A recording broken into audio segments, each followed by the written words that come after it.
Ndatanze mwaramutse namwiriwe bivanye aho umuntu wese ahereye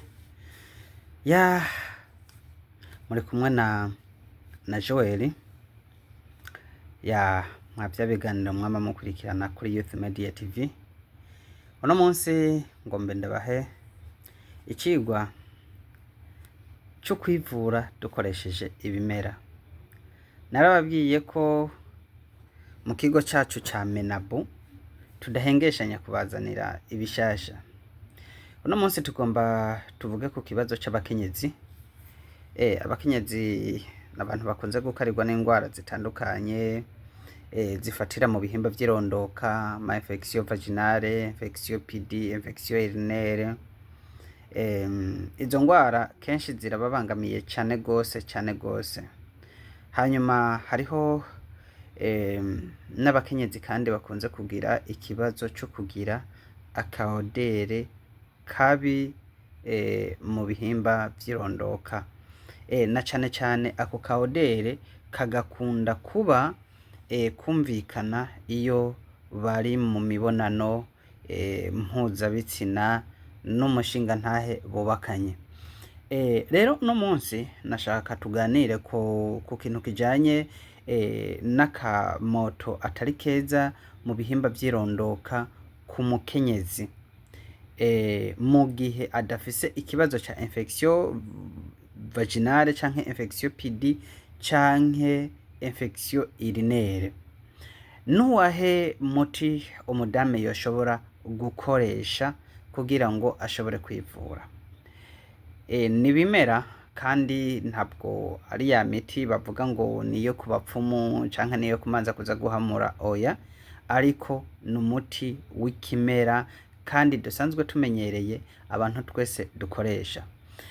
None umukenyezi asanzwe afise ico kibazo c'akaodere katari keza yokora iki canke yokwivurisha iki? Ica mbere na mbere no guhanura ukagenda ukarondera amababi y'ivoka atarenga 25.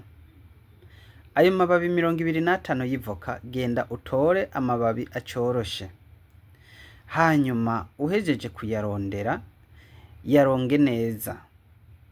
Ico nagusaba, kubera ko amababi ushobora gusanga ariko ibintu vy'amabacteri, washobora kuyarongesha amazi y'akajuyazi kugira ngo ajye amabacteri ashobore gupfa. Ayo mababi 25 yateke muri litiro imwe y'amazi. Uhejeje kuyateka yateke abire, cugerageza uze urihereza arya mazi. Ufata igerasi imwe mu gitondo, iyindi saa sita, iyindi ku mugoroba.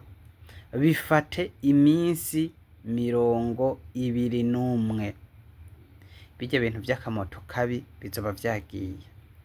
Canke fata ibivuvu vy'ivoka bironge neza, bisekure canke ubiteke kurya nyene mu mazi angana ilitiro imwe y'amazi. Inshuti yanje, ca wicara ubiteke neza.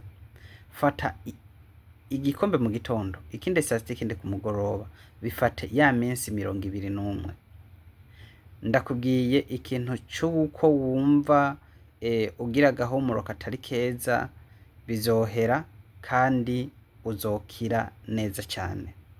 Ariko ikintu nashaka mbwire inshuti musanzwe mudukurikirana, izi nyigisho hariho benshi bazifuza ariko bakazibura, ariko jewe nemera kuzibahera ubuntu.